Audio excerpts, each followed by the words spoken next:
you. We'll help bring Auroron back if you help us solve the problems of forging the ancient name.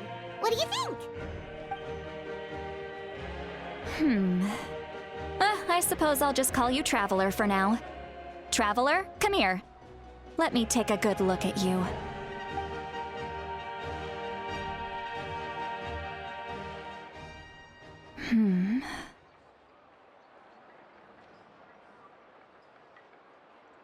Wealth leads to unending conflicts between people. Yet you alone transcend the value of gold. Baleful thunder and wrathful waves bring terror to mortal hearts. Yet again and again, you've braved them to find new worlds. O weary yet free soul, even the most verdant leaf in the forest will pray for your happiness and safe passage. Those are all the things that I could see in you.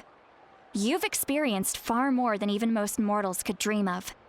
You possess the heart of a sincere hero, along with the conviction to lift a torch above your head and walk headlong into the night. Huh? Don't move. There's something here. Huh? What thing? Don't scare Paimon. Is the Traveler gonna be okay? Shoo! That should do it. You've just returned from the Night Kingdom, so some fragments of souls were still stuck to your body. No need to worry. I've just cleared out the last of them. Isn't that kinda like having part of a ghost come back with you? It's nothing as serious as that. If left unattended, the most it could do is stir up some chaos in your mind, and generally worsen your mood.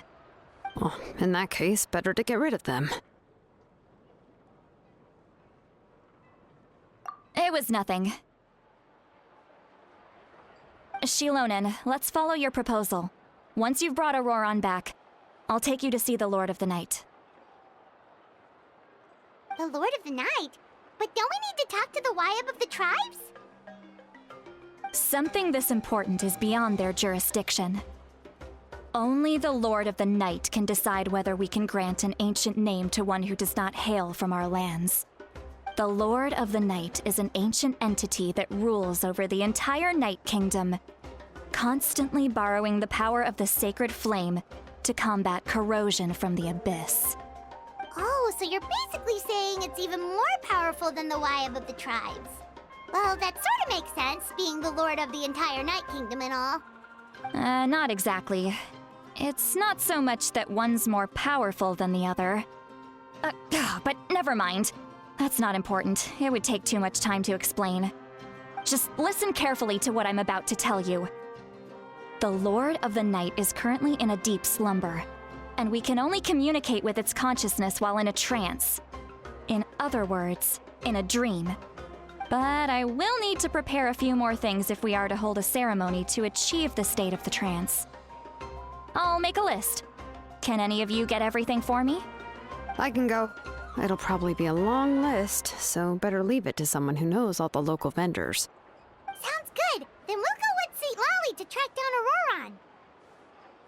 Phew, the Fatui are nothing to scoff at, so please, be careful during your investigation. If you need any help, just come find me. Yep, we'll be sure to play it safe.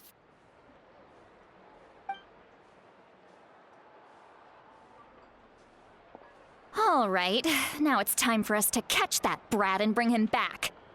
Oh, I'm sorry I made you wait earlier. It was actually because I decided to swing by Auroron's place to look for clues. He has always lived alone, and I found a broken jar in his house. There was also something off about his phlogiston aphids, which I assume is because their keeper has been gone for— And interestingly enough, I saw some slash marks in the house that did not match any of our local weapons.